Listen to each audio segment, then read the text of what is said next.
रूसी संघ अपनी सीमा पर है। व्लादिमीर पुतिन का यूक्रेन युद्ध अब केवल उनके देश पर दबाव नहीं डाल रहा, ये देश को भीतर से तोड़ रहा है। और इसके कई आंकड़े हैं जिनका विश्लेषण प्रमुख आर्थिक विशेषज्ञों ने किया है। उन्होंने आंकड़ों का विश्लेषण कर एक स्पष्ट निष्कर्ष निकाला है कि रूस नाजुक स्थिति में है। उसकी अर्थव्यवस्था अभूतपूर्व संकट से केवल एक बुरे दिन दूर है और इसके लिए न केंद्रीय बैंक, न सरकार, न पुतिन कुछ कर सकते हैं। हमें पता था कि ये होने वाला है। कई वर्षों से खतरे की घंटी बज रही है। शुरुआत में वे शांत थी क्योंकि रूस पहले कुछ वर्षों तक पश्चिमी प्रतिबंधों और युद्ध की बढ़ती लागत का सामना करने में सक्षम था। अब खतरे की घंटियां तेज हो गई हैं। पहले इस वीडियो के प्रायोजक सुप्रीमेसी वर्ल्ड वॉर 3 को धन्यवाद। अगर आप वर्ल्ड वॉर 3 में किसी असली देश की कमान संभालना चाहते थे तो अब मौका है। सुप्रीमेसी वर्ल्ड वॉर 3 एक मुफ्त ऑनलाइन पीवीपी रणनीति गेम है जिसमें आप देश की अर्थव्यवस्था संभालते हैं, आधुनिक सैन्य तकनीक पर शोध करते हैं और टैंक, जेट, पनडुब्बियों वगैरह के साथ अपनी सेना तैयार करते हैं। फिर असली खिलाड़ियों संग युद्ध करें जो कई दिन या हफ्ते चल सकते हैं। आप गठबंधन बना सकते हैं, अन्य खिलाड़ियों के साथ बातचीत कर सकते हैं या 99 तक विरोधियों के खिलाफ बलपूर्वक विजय प्राप्त कर सकते हैं। सीजन 20 अंडरवर्ल्ड प्रोटोकॉल में नया शैडो एक्सचेंज जोखिम भरे ब्लैक मार्केट ट्रेड ऑफर लाता है, जबकि एलीट ऑफिसर आपकी सेना को रणनीतिक बढ़त देते हैं। नए खिलाड़ी दिए गए लिंक से साइन अप करें तो उन्हें $40 का स्टार्टर पैक मिलेगा जिसमें मुफ्त सीजनल यूनिट यानी एलीट रेलगन शामिल है। ये सिर्फ 30 दिनों के लिए उपलब्ध है, इसलिए तुरंत कमान संभालें। लगभग हर विशेषज्ञ, चाहे वह रूस के बाहर हो या अंदर, एक ही बात कह रहा है। जितना लंबा संघर्ष चलेगा, क्रेमलिन की अर्थव्यवस्था उतनी ही पूरी तरह ढहने के करीब पहुंच जाएगी। देश की भयावह स्थिति एक report end game the state of the Russian economy में उजागर हुई, जिसे जर्मनी के कील के प्रमुख शोध केंद्र कील institute for the world economy ने प्रकाशित किया। वित्त और अर्थव्यवस्था के प्रमुख विशेषज्ञों ने इस रिपोर्ट में योगदान दिया है। इसमें टॉरब्jörn बेकर, स्टॉकहोम इंस्टीट्यूट निदेशक, मॉरिट्स शुल्लरिक, कील इंस्टीट्यूट अध्यक्ष व प्रोफेसर, और मैथ्यू सी क्लेन, आर्थिक पत्रकार, लेखक व प्रकाशक शामिल है। ये सिर्फ अपनी राजनीतिक या पक्षपाती राय देने वाले साधारण टिप्पणीकार नहीं हैं। ये अपने क्षेत्र के कुछ प्रमुख नाम हैं। सरकारें और विश्व नेता इन्हीं लोगों के पास आर्थिक हालात का डेटा आधारित मूल्यांकन लेने जाते हैं और वे सभी इस बात से सहमत हैं कि यूक्रेन के साथ युद्ध के 4 साल से अधिक समय बाद रूस की अर्थव्यवस्था में संरचनात्मक थकावट के सभी संकेत दिख रहे हैं। और रिपोर्ट में खुद कहा गया है, रूस के लिए एक वास्तविक आर्थिक अंत का स्वरूप अब सामने आने लगा है। सरल शब्दों में कहे तो अर्थव्यवस्था अभी पूरी तरह से नहीं गिरी है, लेकिन ये सच में अपने आखिरी दौर में है। विशेषज्ञों ने इसे साबित करने के लिए कारणों और आंकड़ों की लंबी सूची दी है। उन्होंने समझाया कि समय के साथ रूस की अर्थव्यवस्था युद्ध अर्थव्यवस्था में बदल गई है और आर्थिक विकास अब लगभग पूरी तरह रक्षा क्षेत्र पर निर्भर है।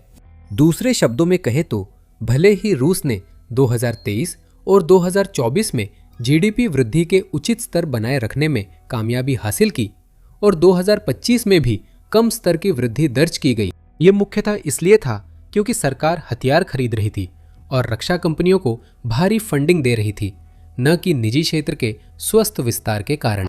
ये इसलिए नहीं था कि देश में कई तरह के व्यवसाय बढ़ रहे थे, ये इसलिए था क्योंकि क्रेमलिन अपनी युद्ध मशीन को चालू रखने के लिए और अधिक टैंक शेल और गोला बारूद के लिए भारी मात्रा में नगद पैसा बांट रहा था। और जैसे जैसे रक्षा क्षेत्र बड़ा, अमीर और अधिक प्रभावशाली होता गया, बाकी सब कुछ सिमटता और सीमित होता गया। क्रेमलिन ने युद्ध के लिए फंडिंग में बजट से बाहर की फाइनेंसिंग, तेज ऋण विस्तार और बैंकिंग सिस्टम से अप्रत्यक्ष समर्थन पर निर्भरता बढ़ा दी है। यह रिपोर्ट के सबसे महत्वपूर्ण बिंदुओं में से एक की ओर इशारा करता है। रूस के पास अनंत धनराशि नहीं है जिससे वह अनिश्चित काल तक अपने युद्ध को फंड कर सके। शुरुआती वर्षों में वह 2 आसान और सुलभ फंडिंग स्रोतों पर निर्भर रह सकता था जो अर्थव्यवस्था के लिए बफर थे। पहला था रूस का राष्ट्रीय संपत्ति कोष की बचत, जिसे अक्सर पुतिन का युद्ध कोष कहा जाता है। जो देश को मदद करता अगर तथाकथित विशेष सैन्य अभियान शुरुआती उम्मीद से ज्यादा जटिल और लंबा साबित होता। दूसरा था रूस के तेल उद्योग से आने वाली विशाल मात्रा में राजस्व।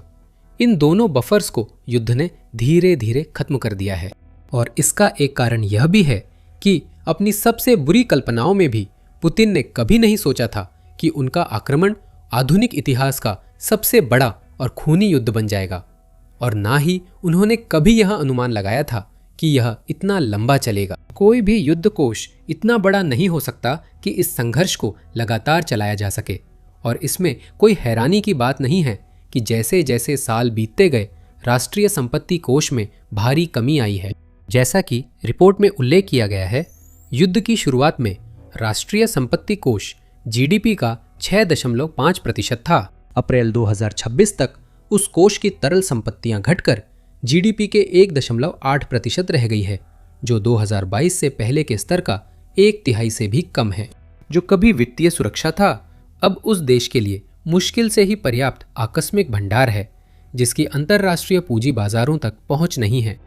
तेल गैस से आय में गिरावट, पश्चिमी प्रतिबंधों, यूक्रेनी हमलों और कई देशों द्वारा मास्को से व्यापार न करने के कारण हुई है। रिपोर्ट फिर से इसे साबित करने के स्पष्ट सबूत देती है। तेल और गैस से होने वाली आय, जो रूस की वित्तीय गणना की नींव है, 2026 की पहली तिमाही में साल दर साल 45% गिर गई और पहले 4 महीनों में 38% की गिरावट आई। ये रूस के ऊर्जा उत्पादकों पर कड़े प्रतिबंधों और यूक्रेनी ड्रोन हमलों के प्रभाव को दर्शाता है, जिससे निर्यात बुनियादी ढांचे में बाधा आई और मार्च में करीब 40% निर्यात रिफाइनिंग क्षमता बंद रही। बफर्स के खत्म हो जाने के कारण 2026 की पहली तिमाही में ही रूस का बजट घाटा चौंका देने वाला 4.6 ट्रिलियन रूबल या 59.5 अरब डॉलर तक पहुंच गया। ये पहले से ही पूरे साल के लक्ष्य 3.8 ट्रिलियन रूबल या 49 अरब डॉलर से ज्यादा है। असल में विशेषज्ञ यहाँ कह रहे हैं कि रूस ने युद्ध के लिए फंडिंग के अपने आसान विकल्प लगभग पूरी तरह से इस्तेमाल कर लिए हैं। अब उसे उन विकल्पों पर निर्भर रहना पड़ेगा जो ज्यादा समस्याग्रस्त है, जो लोगों की जिंदगी को और खराब करते हैं, अर्थव्यवस्था को खाई के किनारे तक ले जाते हैं और आने वाली पीढ़ियों के लिए रूसी संघ को बर्बाद करने का खतरा पैदा करते हैं। जैसे कि टैक्स को रिकॉर्ड स्तर तक बढ़ाना, भारी मात्रा में कर्ज लेना और नागरिक खर्च के बड़े हिस्सों को या तो फ्रीज करना या पूरी तरह से काट देना, ताकि और भी ज्यादा संसाधन सैन्य उत्पादन की ओर मोड़े जा सके। क्रेमलिन अब गुप्त और गैर आधिकारिक तरीकों से रूस की बैंकिंग प्रणाली के जरिए अपने युद्ध तंत्र को वित्त पोषित कर रहा है। रिपोर्ट के अनुसार युद्ध शुरू होने के बाद से कॉरपोरेट कर्ज 34 ट्रिलियन रूबल लगभग 438 अरब डॉलर बढ़ा है, जिससे कई रूसी व्यवसायों पर वित्तीय दबाव और उधारी की लागत बढ़ रही है। संघर्ष शुरू होने से पहले यह संख्या करीब 0 थी। सभी आंकड़े, सभी मापदंड और वे सभी मैक्रो इकोनॉमिक कारक जो वास्तव में मायने रखते हैं, गलत दिशा में जा रहे हैं। कुछ धीरे धीरे फिसल रहे हैं, कुछ तेज दौड़ रहे हैं, पर सब मिलकर रूस और उसके लोगों के लिए गंभीर तस्वीर बना रहे हैं। नतीजतन क्रेमलिन वही कर रहा है जो वो हमेशा करता है, वो झूठ बोल रहा है। ये साफ तौर पर अपने कार्यों के नकारात्मक प्रभावों को समझता है, लेकिन उसे इन्हें रोकने की परवाह नहीं है, क्योंकि ऐसा करने के लिए युद्ध को समाप्त करना पड़ेगा, जिसे पुतिन करने से इनकार करते हैं। रूस की नेतृत्व टीम अपनी समस्याएं छुपाने और छोटा दिखाने के लिए पुराने छल व प्रचार का सहारा ले रही है। कील रिपोर्ट में कहा गया है कि अब कई आर्थिक संकेतक प्रकाशित नहीं होते और विशेषज्ञ शेष आधिकारिक व्यापक आर्थिक आंकड़ों की विश्वसनीयता पर सवाल उठाते हैं। यहाँ तक कि जब आंकड़े जनता के साथ साझा किए जाते हैं तो रिपोर्ट के लेखक यह नोट करते हैं कि उन्हें इस तरह से समायोजित या हेरफेर किया जा सकता है जिससे वे अविश्वसनीय हो जाते हैं। उदाहरण के लिए मुद्रास्फीति के संबंध में रूस का दावा है कि उसने 2026 की शुरुआत 6% मुद्रास्फीति के साथ की थी, जो महीनों के बीतने के साथ धीरे धीरे कम होती गई है। फिर भी कई सबूत है जो दिखाते हैं कि यह इससे कहीं अधिक है।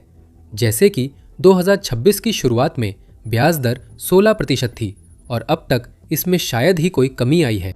विशेषज्ञों का कहना है कि कथित मुद्रास्फीति और मौद्रिक नीति में असंगतियां हैं और केंद्रीय बैंक ऐसा व्यवहार कर रहा है जैसे मुद्रास्फीति उसके दावे से अधिक है। केंद्रीय बैंक ब्याज दर इतनी ऊंची क्यों रखता है कि वास्तविक ब्याज दर दोहरे अंकों में दिखती है, जबकि युद्ध से पहले ये मुश्किल से सकारात्मक थी। हालांकि हमें निश्चित रूप से पता नहीं चलेगा, लेकिन ये बातें दर्शाती हैं कि आधिकारिक मुद्रास्फीति के आंकड़े संदिग्ध है। संक्षेप में, कुछ भी मेल नहीं खाता और रूस के लिए बुरी खबर यही खत्म नहीं होती। लेकिन इससे पहले कि हम रिपोर्ट के बाकी हिस्सों और आगे इसका क्या मतलब है उस पर जाएं, अगर आप ऐसी ही और जानकारी चाहते हैं तो सुनिश्चित करें कि आप द मिलिट्री शो को सब्सक्राइब करें। हम हर हफ्ते इसे विस्तार से समझाते हैं। अब कील रिपोर्ट में यह उल्लेख किया गया है कि भले ही रूस युद्ध को जारी रखने के लिए फंड जुटाने के लिए हर संभव तरीका अपना ले, फिर भी उसके सामने ऐसी चुनौतियां हैं जिन्हें वास्तव में हल नहीं किया जा सकता। मैथ्यू सी क्लाइन के अनुसार, उदाहरण के लिए, आज रूस के सामने जो मूलभूत बाधा है वह पैसे तक पहुंच नहीं है, बल्कि लोगों, तकनीक और उत्पादन क्षमता तक पहुंच है। कोई भी मात्रा में कर्ज, कर या उधारी रूस के लिए उन श्रमिकों को जादुई रूप से पैदा नहीं कर सकती जिनकी उसे आने वाले वर्षों में जीवित रहने के लिए जरूरत है। कोई भी चालाकी उसकी उपेक्षित उद्योगों को आसानी से बहाल नहीं कर सकती, या युद्ध अर्थव्यवस्था ने समाज पर जो नुकसान पहुंचाया है और लगातार पहुंचा रही है उसे पलट नहीं सकती। जैसा कि क्लेन कहते हैं, सरकार अतिरिक्त वित्तीय संसाधन जुटा सकती है। रिकॉर्ड स्तर की श्रमिकों की कमी और प्रतिबंधों से आयात सीमित होने के कारण ज्यादा खर्च करने से सैन्य उत्पादन के बजाय महंगाई बढ़ने का खतरा है। ये हमें एक और मुद्दे यानी प्रतिबंधों तक ले जाता है, जो दो रूपों में आते हैं। पश्चिमी देशों के पारंपरिक प्रतिबंधों में संपत्तियों पर रोक, बैंकिंग प्रतिबंध, मूल्य सीमा और निर्यात नियंत्रण शामिल हैं। यूक्रेन के लंबी दूरी के प्रतिबंधों में रूसी बुनियादी ढांचे जैसे तेल रिफाइनरियों, पाइपलाइनों, ईंधन डिपो और क्रेमलिन के ऊर्जा केंद्रों पर ड्रोन व मिसाइल हमले शामिल हैं। दोनों प्रभावी रहे, हालांकि अलग अलग ढंग से। जैसे पश्चिमी वित्तीय प्रतिबंधों का असर धीरे धीरे दिखा। सौभाग्य से जैसे जैसे साल बीतते गए इसका प्रभाव और स्पष्ट होता गया। रिपोर्ट में उल्लेख किया गया है कि इन आर्थिक दंडों ने रूस की बजट सीमाओं को प्रभावी ढंग से कड़ा कर दिया है और इसे बना दिया है। युद्ध प्रयासों के लिए जरूरी राजस्व जुटाना अब और कठिन हो गया है। इससे ऊर्जा राजस्व घटा, आयात लागत बढ़ी, क्रेमलिन की वित्तीय स्थिति कमजोर हुई और सैन्य उत्पादन मुश्किल हुआ, क्योंकि मॉस्को अब दुनिया से अपनी पसंद के घटक और सामग्री आसानी से आयात नहीं कर सकता। इसके साथ ही रिपोर्ट में खुलासा हुआ है कि रूस ने 2025 में तेल निर्यात से लगभग 160 अरब डॉलर और गैस निर्यात से 39 अरब डॉलर अब भी कमाए। यह बताता है कि प्रतिबंध आंशिक रूप से काम कर रहे हैं, पर उन्होंने क्रेमलिन की आय पूरी तरह नहीं रोकी है। यूक्रेन के लंबी दूरी के प्रतिबंध न केवल अधिक नाटकीय और सचमुच विस्फोटक है, बल्कि तात्कालिक लाभ उत्पन्न करने के मामले में संभावित रूप से कहीं अधिक प्रभावशाली है। रूस के विभिन्न क्षेत्रों में कई महत्वपूर्ण रिफाइनरियों पर हमले वित्तीय और राजनीतिक दंड से जुड़ी नौकरशाही को दरकिनार कर देते हैं और उस बुनियादी ढांचे को नष्ट कर देते हैं जिस पर रूस तेल को संग्रहित करने, उसे प्रोसेस करने और भेजने के लिए निर्भर करता है। इन हमलों ने देश की कुल उत्पादन क्षमता को बुरी तरह प्रभावित किया है, जिसका सीधा असर उसकी आय पर भी पड़ता है। जितने ज्यादा हमले और समय तक जारी रहे, वे उतने ही विनाशकारी बनते जाते हैं। और जब हम इन सभी अलग अलग कारकों को जोड़ते हैं, जैसे कि घटता हुआ नेशनल वेल्थ फंड, बढ़ते युद्ध खर्च और गिरती तेल आय, तो संकट की गंभीरता साफ नजर आती है, जिसकी ओर रूस की अर्थव्यवस्था तेजी से बढ़ रही है। क्रेमलिन के पास बस कुछ ही कमजोर उम्मीदें बची हैं। पहली है तेल की अस्थिरता। कील रिपोर्ट में कहा गया है कि रूस की आर्थिक स्थिति तेल की कीमतों पर निर्भर है, और अधिक स्पष्ट रूप से कहे तो अगर तेल की कीमतें बढ़ती हैं तो यह रूस के लिए अच्छी खबर है, क्योंकि इसका मतलब है कि वे हर बैरल के लिए ज्यादा पैसा कमा सकते हैं। अगर तेल की कीमतें गिरेंगी तो देश की परेशानियां और बढ़ेंगी, जैसा कि रिपोर्ट में ईरान युद्ध के दौरान साबित हुआ है। विशेषज्ञों के अनुसार अमेरिका और इजराइल द्वारा ईरान पर पूर्ण पैमाने के हमले के बाद तेल की कीमतें तेजी से बढ़ी। तेल की कीमतों में थोड़ी देर की बढ़ोतरी से बड़ा राजस्व मिल सकता है, जबकि लंबे समय तक ऊंची कीमतें रूस की युद्ध फंडिंग पर लगी मौजूदा रोकों को व्यावहारिक रूप से खत्म कर सकती है। फिर भी ऊंची तेल कीमतें कई समस्याओं का हल नहीं करती। क्रेमलिन को श्रमिकों की कमी, सीमित उत्पादन क्षमता और आयात निर्यात प्रतिबंधों के प्रभाव जैसी समस्याएं भी है। इन समस्याओं को कुछ हद तक ठीक करने के लिए मॉस्को को अब चीन पर निर्भर रहना पड़ता है, क्योंकि कई देशों ने रूस से दूरी बना ली है। चीन उन गिने चुने बड़े देशों में था जिसने क्रेमलिन से लेन देन जारी रखा और दोनों देशों के संबंध युद्ध जारी रखने में अहम रहे हैं। रिपोर्ट में उदाहरण के तौर पर यह उल्लेख किया गया है कि अब चीन रूस के कुल विदेशी व्यापार का 1/3 से भी अधिक यानी ठीक 35% हिस्सा है। यह भी चीन ही है जो रूस में ड्रोन और मिसाइल उत्पादन संयंत्रों में इस्तेमाल होने वाले ज्यादातर दोहरे उपयोग वाले सामान और सैन्य पुर्जों की आपूर्ति करता है। लेकिन ये सौदा एक तरफा नहीं है, चीन को भी इससे काफी फायदा होता है। उदाहरण के लिए वह अन्य ग्राहकों की तुलना में रूसी गैस के लिए 40% कम कीमत चुकाता है। इसने रूसी व्यापार, वित्त और औद्योगिक आपूर्ति श्रृंखलाओं पर भी अपना प्रभाव बढ़ा लिया है।